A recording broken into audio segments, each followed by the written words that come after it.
Hello guys, welcome to V S world. നമ്മൾ ഇന്ന് കുടുക്കുത്തുപാറ കാണാൻ പോവുകയാണ്. അഞ്ചൽ നിന്ന് ചണ്ണപ്പട്ട റോഡിൽ കയറി ഏകദേശം 12 കിലോമീറ്റർ സഞ്ചരിക്കുമ്പോൾ നമ്മൾ ആനക്കുളം എന്ന് പറഞ്ഞ ജംഗ്ഷനിലെത്തും. അവിടാണ് ഈ കുടുക്കുത്തുപാറ സ്ഥിതി ചെയ്യുന്നത്. നമ്മളിന്ന് സാധാരണ ചെയ്യുന്ന പോലെ ഒരു ട്രാവൽ വ്ലോഗ് അല്ലേ ഇത്. ഇതിനകത്ത് ഞാൻ ഇവിടെ പോയിട്ട് കണ്ടിട്ടുള്ള വ്യത്യസ്തമായ കാര്യങ്ങളും അതുപോലെ തന്നെ ഇൻട്രസ്റ്റിങ്ങും കൗതുകരമായ കാര്യങ്ങളൊക്കെയാണ് ഞാൻ ഇന്ന് ഷെയർ ചെയ്യുന്നത്. ഞാൻ കുടുക്കുത്തുപാറയിൽ കണ്ട ചില നിഗൂഢമായ രഹസ്യങ്ങൾ ഇതിനകത്ത് ഉൾപ്പെടുത്തിയിട്ടുണ്ട്. നിങ്ങൾ ഫുൾ ഒന്ന് വാച്ച് ചെയ്ത് നോക്കുക. നേരെ അങ്ങ് ദൂരെ കാണുന്ന ആ കുടുക്കുത്തുപാറയില്ലേ, അവിടെയാണ് നമ്മൾ പോകേണ്ടത്. ഇവിടുന്ന് ഏകദേശം ഒരു 2 കിലോമീറ്ററോളം നമുക്ക് നടക്കാനുണ്ട്. ആദ്യം തന്നെ നമുക്ക് കയറുമ്പോൾ തന്നെ ലെഫ്റ്റ് സൈഡിൽ ഇതിൻ്റെ ഓഫീസ് കാണും. രാവിലെ 9 ടു വൈകുന്നേരം 4 മണി വരെയാണ് ഇത് ഓപ്പൺ ആയിട്ടുള്ള ടൈം. ഒരാൾക്ക് 30 രൂപയാണ് ടിക്കറ്റ് വന്നേക്കുന്നത്. നമുക്ക് വണ്ടി കൊണ്ട് വേണമെങ്കിൽ ഇപ്പോൾ വണ്ടിക്ക് എക്സ്ട്രാ ചാർജ് ആവും. ഞാനിവിടെ നടന്നാണ് പോകുന്നത്. ഈ റോഡ് ഇവിടെയാണ് കുറച്ച് നല്ല റോഡ്. അതിനുശേഷം മേപ്പോട്ട് പോകുമ്പോഴത്തേക്ക് റോഡ് മോശമായിട്ട് വരും. അതുകൊണ്ട് നമ്മൾ ഓഫ് റോഡർ വണ്ടി ഇല്ലാതെ പോകുന്നത് ബുദ്ധിമുട്ടായിരിക്കും. ബൈക്കുകാർക്ക് സുഖമായിട്ട് പോകാൻ പറ്റും. അപ്പോൾ ലെഫ്റ്റ് സൈഡിൽ മൊത്തം നമുക്ക് കൃഷിയിടങ്ങളും റൈറ്റ് സൈഡിൽ മൊത്തം യൂക്കാലിപ്റ്റസ് മരങ്ങളുമാണ്. ഇതിപ്പം വൈകുന്നേരമാണ് ഞാൻ വന്നിരിക്കുന്നത്. കുറച്ച് വെയിലുണ്ട്. നമുക്ക് അങ്ങ് ദൂരെ കാണുന്ന കുടുക്കുത്തുപാറ വരെ നമുക്ക് പോകണം.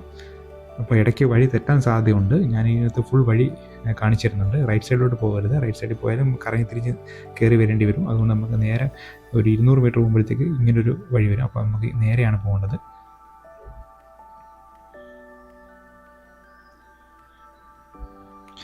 ആദ്യം തന്നെ ഒരു 200 മീറ്റർ കഴിയുമ്പോഴത്തേക്കും നമുക്ക് ഇവിടെ ചെറിയൊരു ഇടത്താവളം പോലൊരു ഏരിയ ഉണ്ട്. ഇവിടെ നമുക്ക് വേണമെങ്കിൽ ഇരിക്കാം, റെസ്റ്റ് എടുക്കാം, വെള്ളമൊക്കെ കുടിക്കാം, എന്ത് വേണമെങ്കിലും ചെയ്യാം.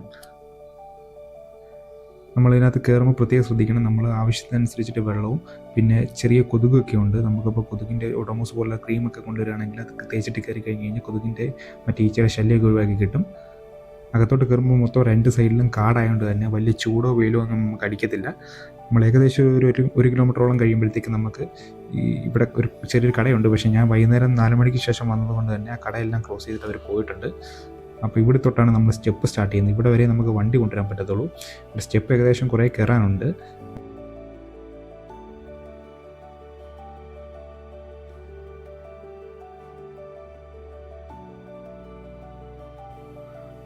കുറച്ച് സ്റ്റെപ്പ് കയറി കഴിയുമ്പോഴത്തേക്ക് സ്റ്റെപ്പിൻ്റെ ആ ഭാഗത്തായിട്ട് ഇങ്ങനെ ഒരു വലിയൊരു മരത്തിൻ്റെ വള്ളി പോലെ സാധനം കിടപ്പുണ്ട്. നമുക്ക് അവിടെ നിന്നിട്ട് വേണമെങ്കിൽ റെസ്റ്റ് എടുക്കാം, അല്ലെങ്കിൽ ഇതിന് ഫോട്ടോസൊക്കെ എടുക്കാം, അതിനകത്ത് ചെറുതായിട്ട് നാടാം.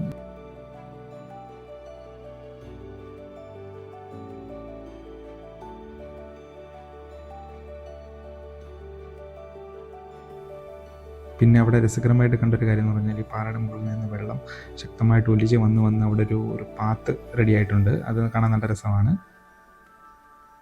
അതിനുശേഷം സ്റ്റെപ്പ് കഴിഞ്ഞിട്ട് പിന്നെയും വരുമ്പോഴത്തേക്ക് ഇങ്ങനെയുള്ള ചെറിയ ചെറിയ കല്ലുകളുള്ള വഴികളാണ്. അതുവഴി നമ്മൾ സാഹസികമായിട്ട് അകത്തേക്ക് കയറണം. അവിടെ വെച്ച് ഞാൻ കണ്ടത് ഒരു ഡിഫറെൻറ്റ് ടൈപ്പ് ഓഫ് ഒരു ഓന്തിനെയാണ്. ആ ഓന്തിനാണെങ്കിൽ അവിടുത്തെ പാറയുടെ അതേ നിറമായിരുന്നു. ഒരു കാമഫ്ലാജ് എഫക്റ്റിലുള്ള ഒരു ഓന്തായിരുന്നു. അത് കാണാൻ നല്ല രസമായിരുന്നു. ഇതിന് മുന്നോട്ട് പോകുമ്പോൾ ഒരുപാട് ടൈപ്പ് ഓഫ് ഓന്തിനെ നമുക്ക് കാണാൻ പറ്റും. അങ്ങനെ മുകളിലോട്ട് കയറുന്ന സമയത്ത് തലയിലൊരു ഓറഞ്ച് നിറമുള്ള ഒരു ഡിഫറെൻറ്റ് ടൈപ്പ് ഓഫ് ഓന്തിനെ കണ്ടു. അതൊരു ഫാമിലി ആയിട്ടാണ് വന്നിരിക്കുന്നത്. മേളിലായിട്ട് പാർട്ണറായിട്ട് പോകുന്നുണ്ട്. അത് കാണാൻ നല്ല ഭംഗിയാണ്. അതിനുശേഷം കുറേ മേപ്പോട്ട് കയറിയപ്പോഴത്തേക്ക് അവിടെ ഒരു ഡിഫറെൻറ്റ് ടൈപ്പ് ഒരു മോത്തിനെ കണ്ടു. നല്ല രസമായിരുന്നു അതിനെ കാണാനായിട്ട്. നല്ലൊരു ബ്ലൂയിഷ് നിറവും അതുപോലെ നാഷ് നിറമൊക്കെ ഉള്ളത്.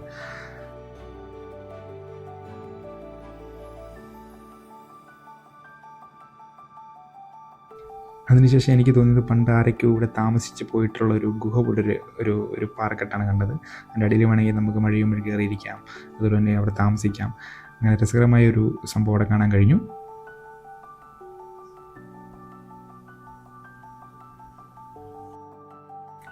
പിന്നീട് ഞാനവിടെ ഒബ്സർവ് ചെയ്ത നിഗൂഢമായ ഒരു സംഭവം എന്ന് പറഞ്ഞാൽ ഇത് ഡൈനോസേഴ്സിൻ്റെ ഒരു കാൽപാദം പോലൊരു ഭാഗം കണ്ടു.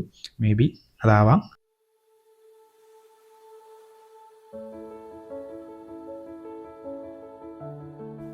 നമ്മൾ ഏകദേശം മുകളിൽ എത്താറായിട്ടുണ്ട്. അപ്പോഴത്തേക്കും നമ്മുടെ വ്യൂസ് മാറി മാറി വന്നിട്ടുണ്ട്. പല പല മലനിരകൾ നമുക്കവിടെ കാണാൻ സാധിക്കും. അതുപോലെ തന്നെ കാറ്റിന് ശക്തി വളരെയായിട്ട് കൂടി വന്നിട്ടുണ്ട്. നമ്മൾ ഏകദേശം ടോപ്പിലെത്തിയിട്ടുണ്ട്.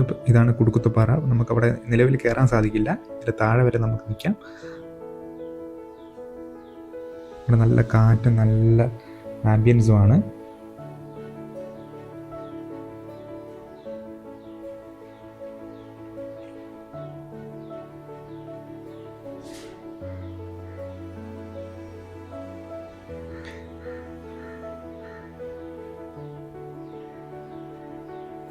അങ്ങ് ദൂരെ കാണുന്നതാണ് നമ്മൾ കയറി വന്ന ആ ജംഗ്ഷൻ, ആനക്കുളം ജംഗ്ഷൻ. അവിടെ നിന്നാണ് നമ്മൾ ഇങ്ങനെ വരെ കയറി വന്നത്.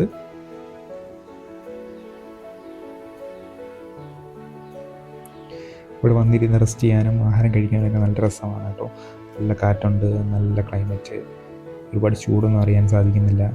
നല്ല രസമായിട്ട് ഇവിടെ നിന്ന് എൻജോയ് ചെയ്യാം.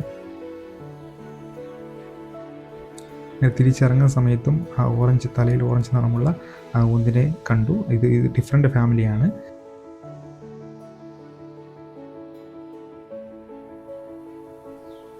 അങ്ങനെ ഗൈസ് ഏകദേശം 5:23 ആയപ്പോഴത്തേക്ക് ഞങ്ങൾ തിരിച്ച് താഴെ എത്തിയിട്ടുണ്ട്.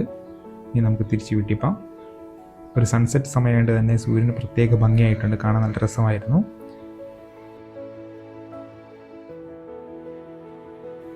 ഓക്കെ, അപ്പോൾ ഈ വ്ളോഗ് ഇത്രയേ ഉള്ളൂ. ബൈ.